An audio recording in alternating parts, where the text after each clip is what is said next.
देखिए, इसमें मैं समझता हूँ कि खुलकर अब ये बात सामने आ चुकी है कि ये एक मुसल्लह यूँ कहिए तखरीबकारी कहिए या मुसल्लह एक्सट्रीमिज़्म कहिए, वायलेंट एक्सट्रीमिज़्म का लफ्ज़ जो है वो इस्तेमाल में आया है कई सालों से, लेकिन वो बैरून मुल्क जो Islamist related, jihadist related activities थी, तो उनके ज़िमन में इस्तेमाल होता था। अब यहाँ पे भी शुरू हो गया, उसको तस्लीम कर लिया गया है। और याद रहे कि इसमें ये कोई नई बात नहीं है। 2017 से एफबीआई जो है वो इस चीज़ की अपना वार्निंग दे रही है कि ये जो वाइट सुप्रीमसिस्ट या फार राइट या राइट विंग एक्टर्स जो हैं, और इनमें बहुत सारे लोग हैं, ये इस मुल्क के लिए सबसे बड़ा खतरा है अंदरूनी तौर पे। तो जो हुआ 6 जनवरी को, वो तो जाहिर है फिर उसका एक लॉजिकल मंतकी जो एक नेक्स्ट स्टेप है वो हुआ, और फिर तहकीक की जा रही है, और तहकीक में बहुत सारी चीज़ें सामने आ रही हैं। तो इस वजह से भी बहुत ज़्यादा इस चीज़ के ऊपर फोकस है। राइट, तो सदर ट्रम्प अब सदर नहीं रहे, ऑफ कोर्स साबिक सदर हो गए, और उनका सोशल मीडिया के थ्रू उनका एक काफी फैन फॉलोइंग थी, एक बेस थी उनकी, वो भी अब माइनस हो गई, सोशल मीडिया अकाउंट्स उनके ब्लॉक हो गए। किस तरह से अब सदर ट्रम्प जो हैं वो साबिक सदर ट्रम्प जो हैं वो असर डाल सकते हैं किसी चीज पे, अपनी बेस पे खास तौर पे? देखिए, ये उनके लिए एक चैलेंज है कि सोशल मीडिया के बगैर जो है वो किस तरीके से जो है वो अपने जो हमनवा हैं, उनके सपोर्टर्स हैं, उनके साथ किस तरीके से वो राब्ते में रहेंगे, उनको किस तरह से एक्साइटेड रखेंगे, मोबिलाइज्ड रखेंगे।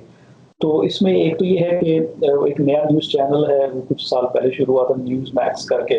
तो कुछ खबरें आ रही हैं कि चूँकि फॉक्स ने वो किरदार अदा नहीं किया जो साबिक सदर ट्रंप को, मतलब उनके लिए उनके मुताबिक जो है वो इतना जो है कारआमद नहीं साबित हुआ। तो वो एक नया न्यूज़ चैनल देख रहे हैं।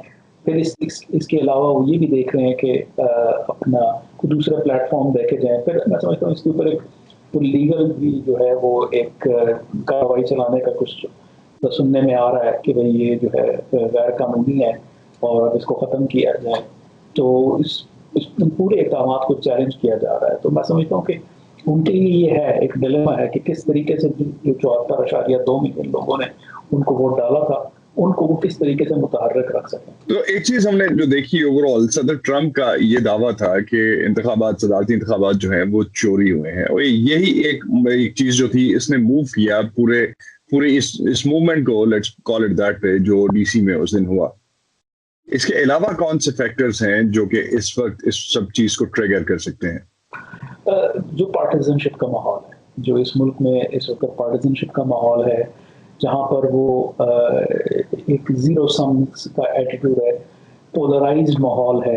एक तरफ फार राइट है, राइट बहुत ज़्यादा राइट है, फार लेफ्ट जो है वो बहुत ज़्यादा लेफ्ट हो रहा है। तो इनका जो क्लैश है वो फिर जाहिर है फिर एक दूसरे को ये तकवीत पहुँचाते हैं, क्योंकि ये मिरर इमेजेस हैं एक दूसरे के।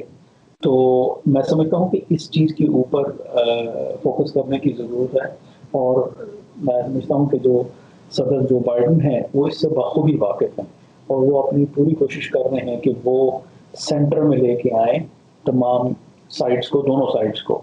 तो अब देखना ये कि वो कितना कामयाब होते हैं, क्योंकि उनकी अपनी पार्टी भी जो है वो एक मजमुआ है बहुत सारे दलों। तो जो फार लेफ्ट के धड़े हैं, जैसे आज जो है अलेक्जेंड्रिया ओकासियो कोर्टेज ने ट्वीट किया, वो टेड क्रूज की ट्वीट के बाद कि भाई मुझे आपसे कोई बातचीत नहीं करनी, मैं रिपब्लिकन्स के साथ बातचीत करने के लिए तैयार हूँ, ताउन करने के लिए तैयार हूँ, लेकिन आप जैसे शख्स के साथ करने के लिए तैयार नहीं, क्योंकि आपने तो वो काम किया था जिसमें मेरी अपनी हलाकत हो सकती थी। तो इस किस्म की जो वो प्रोवोकेटिव ट्वीट्स हैं, और फिर राइट की जानिब से भी आती हैं, तो ये जो है माहौल को मजीद पॉइजनस करती हैं। तो आई थिंक इन चीज़ों से गुरेज करने की ज़रूरत है।